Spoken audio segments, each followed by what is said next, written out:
Om Namastê. Eu espero que você esteja bem. Você está no curso de Yoga Online, Rishi Yoga Classes, onde toda aula inicia e encerra com uma prece.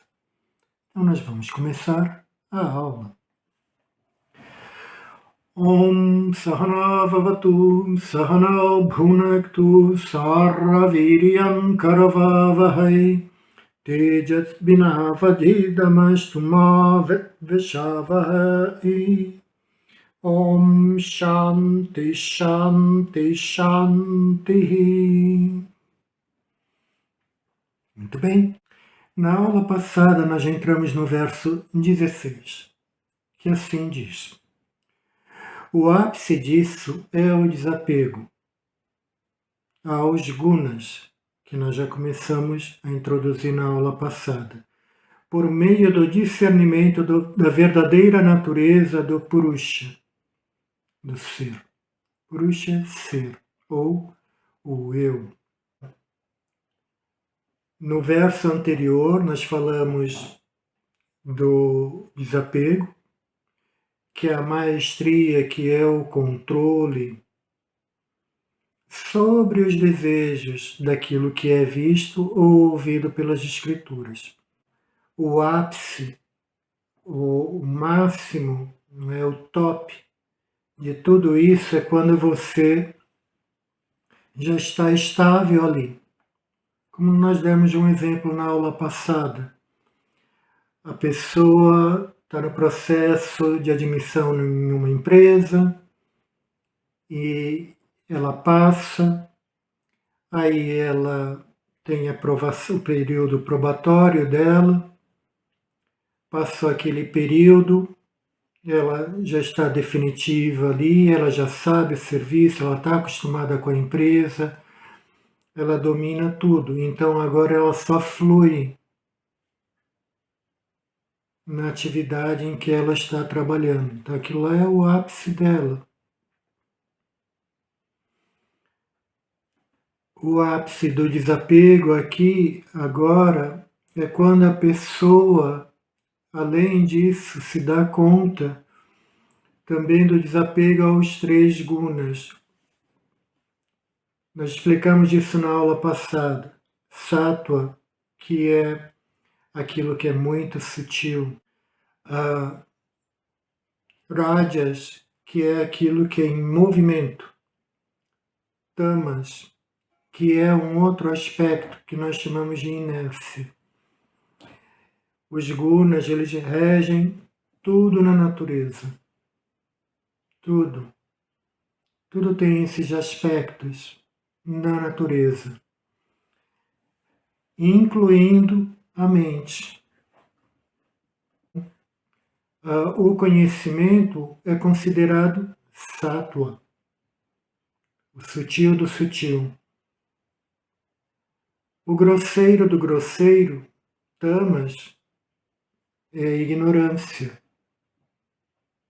E a agitação, rajas, é o intermediário. Para a pessoa sair da inércia significa que ela precisa entrar em movimento. Só que movimento demais gera agitação. Tá, ela saiu da inércia, ela se movimenta, mas ela não fica agitada. Ela entra em movimento e dali ela vai para um novo estágio, que é sattva, que é a elevação. Nós temos animais. Se eu pegar uma tartaruga, eu vou dizer que a predominância daquele ser em termos de movimento é tamásico, ou bicho preguiça. Por quê? Porque é muito lento. Não tem como ele ser diferente, ele é lento. Então, tamas está ali estampado na característica do animal. Aí você pega um sagui, um esquilo, aonde nós dizemos assim, eles não param quieto. Nós dizemos que é rádias, são agitados. é uma característica do macaquinho, do esquilo. E nós temos, assim, dentro dos animais, nós podemos classificar sattva, que são aqueles que são considerados muito inteligentes. Uma inteligência que até agora poucos tiveram acesso na cadeia animal. Você pega o cão, ele tem uma inteligência, dizem que o cão é muito inteligente, sattva. O porco também é muito inteligente, sattva. Nas águas, o golfinho, a baleia, os mamíferos são muito inteligentes. Entre os símios, dizem que os maiores, como o chimpanzé ou o gorila, são muito inteligentes. Alguns conseguem, pela linguagem dos sinais, se comunicar com o ser humano. Nós temos esses aspectos como gunas. Uma pessoa inteligente é considerada sattva, uma mentalidade, uma mente, uma inteligência sutil. Einstein. Aí nós vemos uma pessoa que é sempre agitada, não para quieta, ela está pensando em alguma coisa, dali ela pensa em outra, em outra, em outra, em outra, ela não tem descanso na mente dela. Essa agitação, essa pessoa agitada, nós chamamos de rajas ou rajasica. E a pessoa que está ali, sonolenta, preguiçosa, ou que não quer fazer nada, por opção mesmo, nós chamamos de tamásica. Explicamos também na aula passada que quando eu tenho um muito acima, os outros dois aspectos da natureza trabalham em função do primeiro. Vamos supor, se é uma pessoa com sattva muito elevado, a parte tamásica e rajásica dela, de agitação e inércia, vão trabalhar em função da inteligência e do conhecimento. Ela vai usar a parte tamásica dela, que é o descanso, um descanso necessário o suficiente para o corpo estar apto a estudar novamente. A agitação, a movimentação, no sentido de usar o tempo dela e o movimento mental dela para continuar estudando e aprendendo mais e mais. Se for uma pessoa agitada, o conhecimento e a inércia vão trabalhar para essa pessoa agitada. Essa pessoa agitada, ela vai dormir um pouco, ou nem consegue dormir quase por conta da agitação, e o conhecimento dela fica mais voltado para saciar momentaneamente os diferentes pensamentos que ela tem.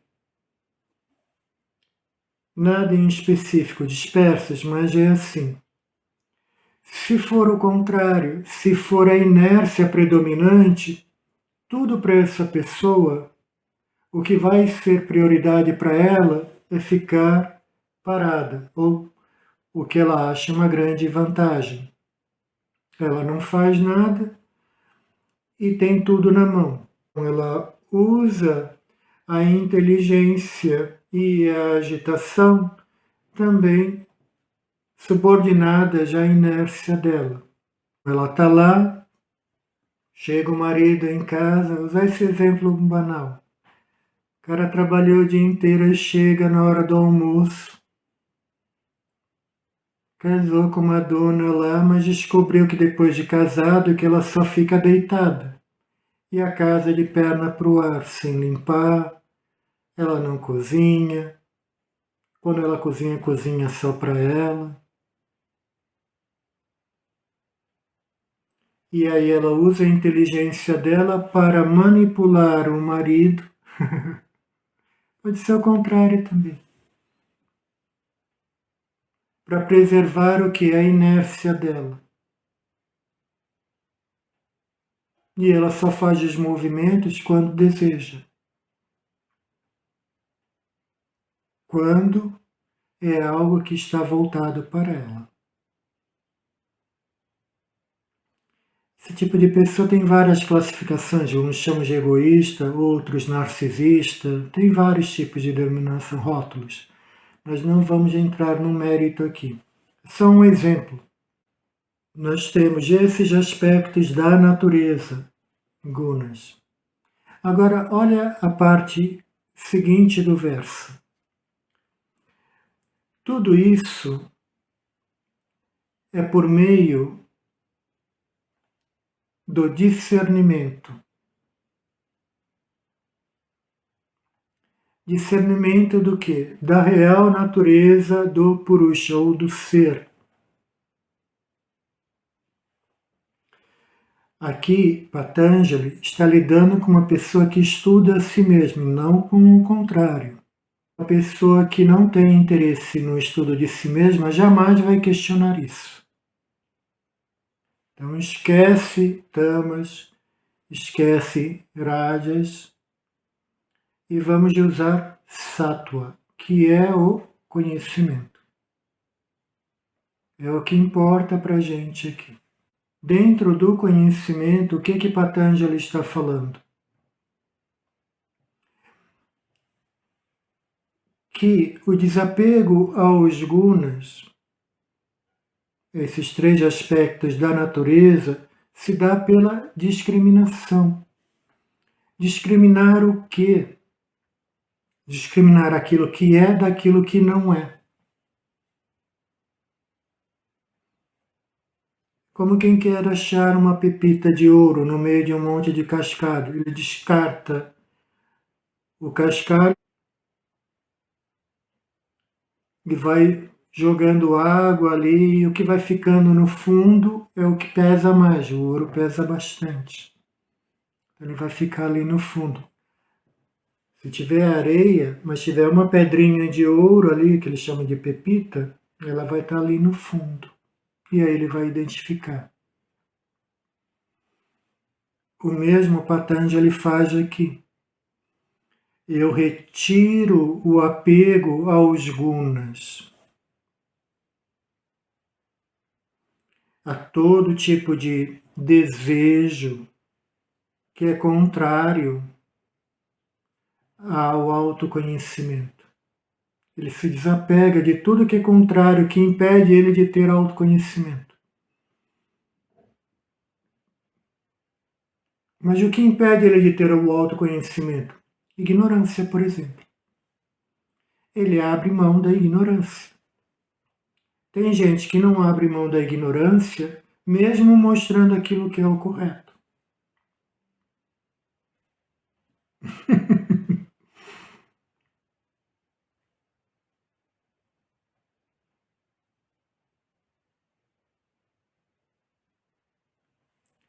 Não vou entrar no mérito disso. Senão vai ter gente que vai dizer que o curso é xenófobo, ou que tem discriminação entre direita e esquerda. Eu não vou entrar nesse mérito. Eu vou falar aquilo que é o correto. Dentro do estudo, qual é o correto? O conhecimento. Quem opta pela ignorância não vai nunca escolher o conhecimento como caminho de vida. Jamais. Porque para ele ficar na ignorância é o meio em que ele está bem, confortável. Então, está tudo certo, está tudo em casa, porque é puro livre-arbítrio. Por isso nós temos a roda de samsara.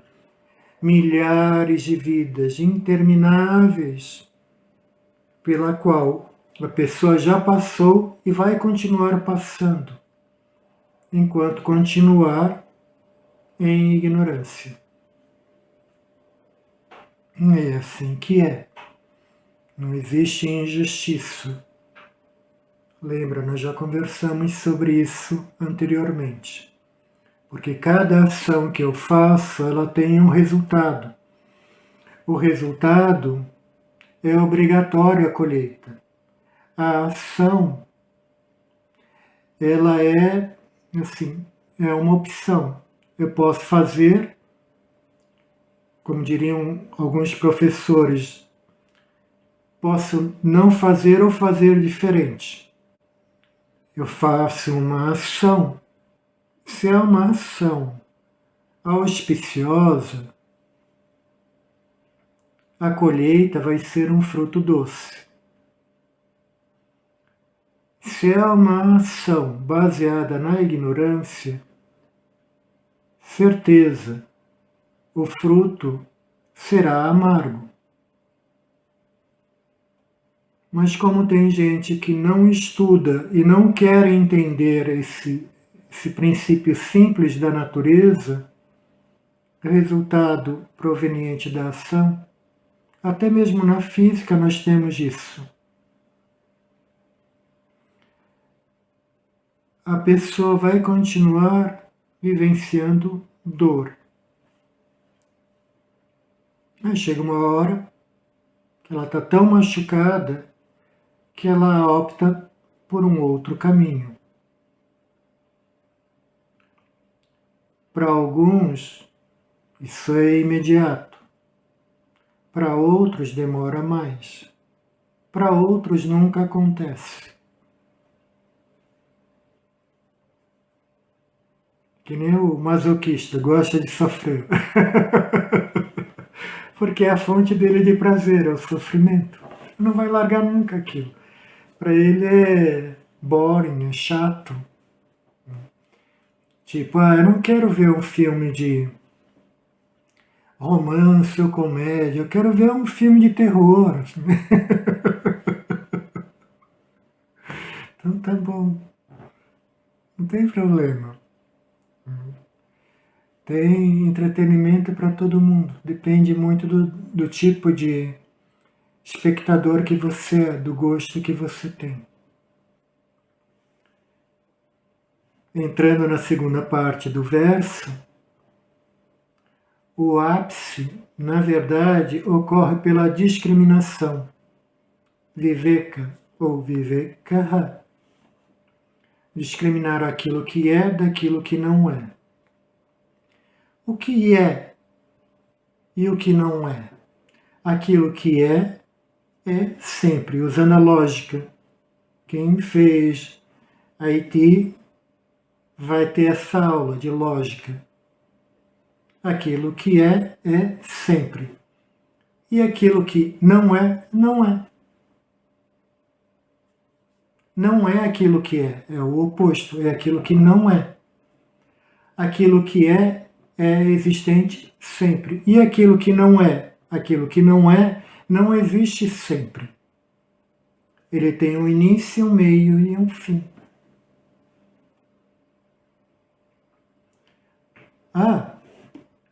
E o que Patanjali quer dizer com isso? Ele está aqui dizendo da discriminação viveka a respeito da real natureza de Purusha, do ser. Quem é esse ser? Esse ser a que Patanjali se refere significa eu, Atman, Brahma ou consciência. O estudante agora passa para uma parte mais sutil do estudo, que é o questionamento sobre a real natureza dele.